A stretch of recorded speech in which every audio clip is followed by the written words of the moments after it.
Have you ever stopped for a moment and asked yourself, who am I when no one is watching me, when no one expects anything from me? Or have you always felt like you were performing a version of yourself for others?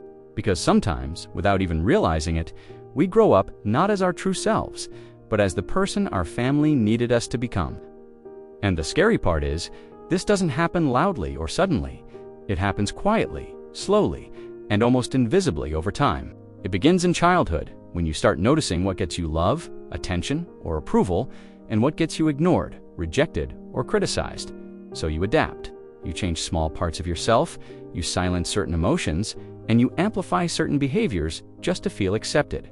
And before you even understand what's happening, you are no longer just a child. You are playing a role in a system you didn't create. Maybe you became the strong one, the one everyone relies on, the one who never seems to break no matter how heavy life gets.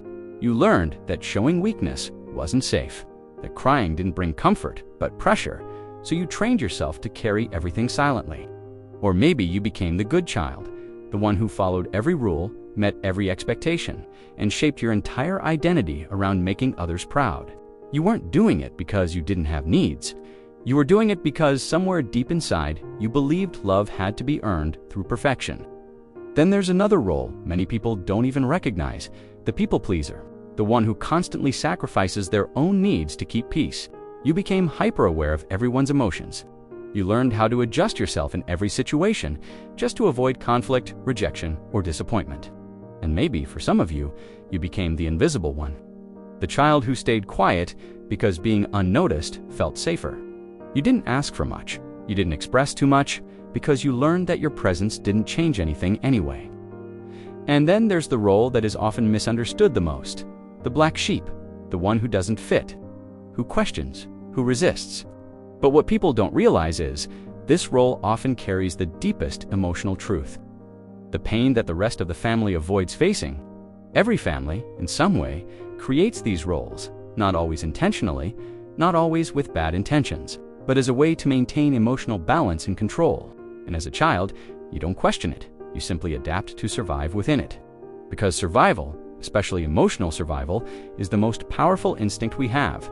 So you become who you need to be, not who you truly are, but who feels safest to be in that environment. And here's where it gets even deeper. Because these roles don't disappear when you grow up. They follow you silently into adulthood, shaping your thoughts, your habits, and your relationships.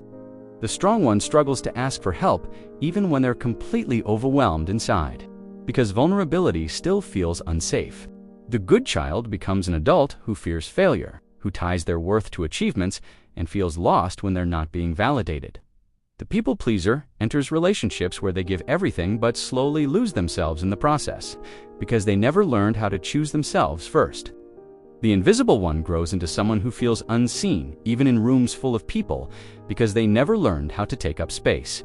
And the black sheep often feels misunderstood and disconnected, but also carries the strength to break generational patterns.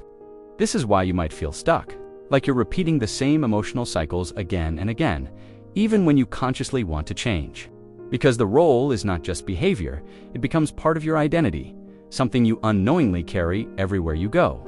And the hardest truth to accept is this: none of these roles were truly you. They were adaptations to an environment you didn't choose.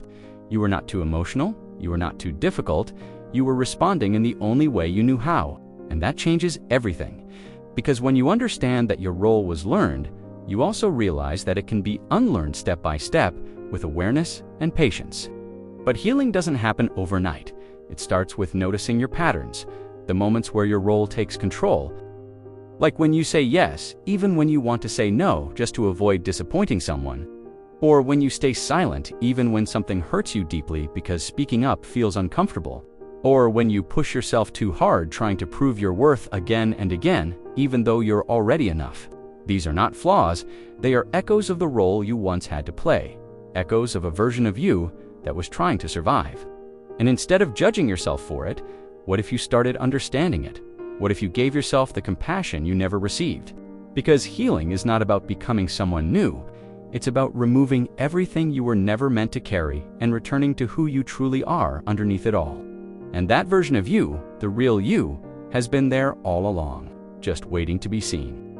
So maybe today is the day you ask yourself, not what role am I playing, but who am I beyond that role? Because you are allowed to change, you are allowed to grow beyond your past, and you are allowed to choose yourself without guilt.